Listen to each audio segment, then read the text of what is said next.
Hi friends, మనలో చాలామంది తమకు తెలియకుండానే జుట్టు విషయంలో చిన్న చిన్న పొరపాట్లు చేస్తూ ఉంటాం. దానివల్ల ఫ్యూచర్లో జుట్టు తొందరగా పాడైపోయి ఊడిపోయే ప్రమాదం ఉంది.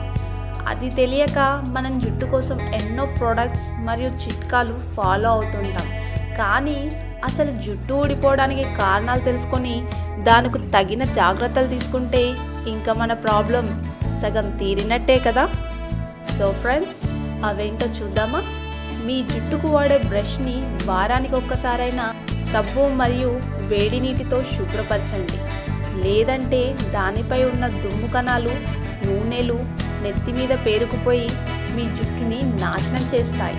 పొడవాటి జుట్టు ఉన్నవారు రోజు షాంపూ పెట్టడానికి ఇష్టపడుతుంటారు.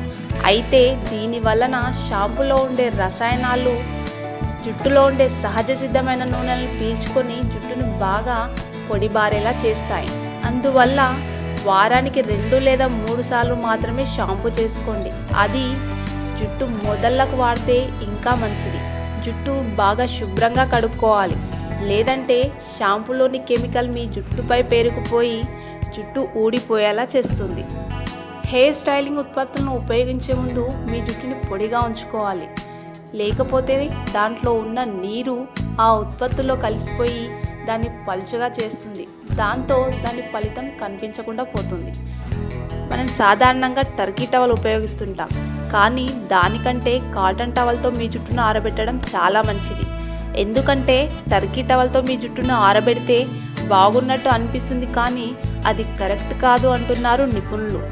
టర్కీ టవల్తో జుట్టు ఆరబెట్టడం వల్ల మీ జుట్టు మొదలు పాడవడమే కాకుండా పైపొర వేడిపోతుంది.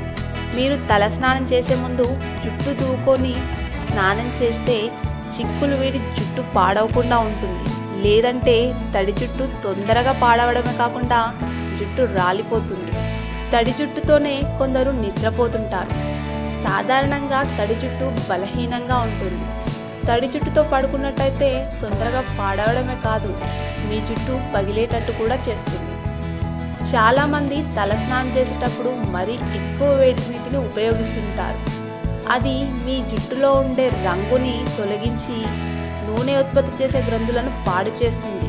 అలా కాకుండా గోరువెచ్చని నీరు ఉపయోగిస్తే జుట్టులో ఉన్న మురికిని తొలగించి రక్త సరఫరాను మెరుగుపరుస్తుంది. సో ఫ్రెండ్స్, ఈ వీడియో కనుక మీకు నచ్చినట్టయితే లైక్, కామెంట్, షేర్ చేయండి. అలాగే మా ఛానల్ని సబ్స్క్రైబ్ చేసి సపోర్ట్